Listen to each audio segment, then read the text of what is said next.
یہ پیام دے گئی ہے مجھے بعد صبح گاہی کہ خودی کے عارفوں کا ہے مقام بادشاہی. تیری زندگی اسی سے، تیری آبرو اسی سے، جو رہی خودی تو شاہی نہ رہی تو روح سیاہی. صدر علی وقار. اگر خودی کو ایک جسم تصور کر لیا جائے اور اس جسم کے اندر گردش کرنے والے لہو کی صدا بن کر آج میں وقت کے ایوانوں میں کھڑی ہوں، آج میں یہاں صدائے وقت بلند کرنے آئی ہوں، اور اگر اسے الفاظ کی قیود کا جامہ پہنا دیا جائے تو آج کا موضوع اقبال کا یہ شعر: دیار عشق میں اپنا مقام پیدا کر، دیار عشق میں اپنا مقام پیدا کر، نیا زمانہ نئے صبح و شام پیدا کر. میرا طریق امیری نہیں فقیری ہے، خودی نہ بیچ غریبی میں نام پیدا کر، خودی نہ بیچ غریبی میں نام پیدا کر. صدر علی وقار. خودی پر سوچنے والوں نے بہت کچھ سوچا ہوگا، لکھنے والوں نے بہت کچھ لکھا ہوگا، بولنے والوں نے اس پر بہت سے دلائل دیے ہوں گے، سننے والوں کو بہت کچھ سننے کو ملا ہوگا.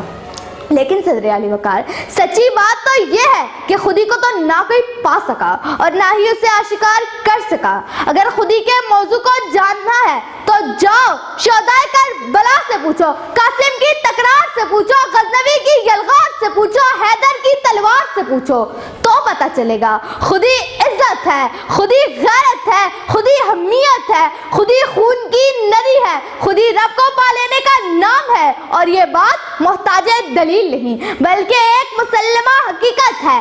ذرا میرے ساتھ آئیں، ہم تاریخ کی انگلی پکڑ کر ماضی میں جھانکتے ہیں تو کیا دیکھتے ہیں؟ مسلمان خودی کے جذبے سے بھرپور توحید کا پرچم اٹھائے، وجاہدوا فی سبیل اللہ کی عملی تفسیر بنے. جو بڑھے تو بڑھتے ہی چلے گئے اور رب تعالیٰ کا پیغام ساری دنیا میں عام کر گئے، مگر گنوا دی ہم نے جو اسلاف سے میراث پائی تھی.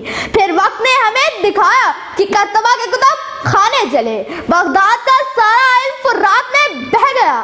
جی ہاں صدر علی وقار، یہ وہی فرات تھا جو شکست زدہ تشخص، تار تار حمیت اور اس وقت کے مسلمانوں کی عظمت کا ایک ضعیف سا گواہ تھا. صدر علی وقار. صدر علی وقار، میں دیکھتی ہوں خود کو، آج کی نوجوان نسل کو. صدر علی وقار، آپ حیران ہوں گے، میں دیکھتی ہوں اقبال کو، ان کے خودی کے درس کو، سوچتی ہوں اور پھر عالم تخیل میں ڈوب جاتی ہوں. اس کا انجام افسردگی کے سوا کچھ نہیں ہوتا. میں پریشان ہوتی ہوں لیکن ایک امید براتی ہے.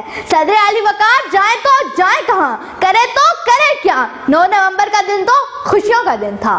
آپ بتائیں صدر علی وقار کی میں خوشیاں کیسے مناؤں؟ جب معصوموں کا قتل عام میری نگاہوں کے گرد چکر کاٹتا ہے تو آپ بتائیں کہ میں خوشیاں کیسے مناؤں؟ جب معصوموں کی سسکیاں میرے کانوں میں گونجتی ہیں تو آپ بتائیں کہ میں خوشیاں کیسے مناؤں؟ جب تارکول کی خون بھری سڑکیں مجھے عام سڑکوں پر چلنے سے بھی ڈراتی ہیں تو آپ بتائیں صدر علی وقار میں خوشیاں کیسے مناؤں؟ بلکہ آج آپ سے نہیں، اقبال رحمۃ اللہ علیہ کی ذات سے سوال کرتی ہوں. کیا اقبال، آپ نے ہمیں اتنا مقام کیوں دے دیا، اتنا مرتبہ کیوں دے دیا؟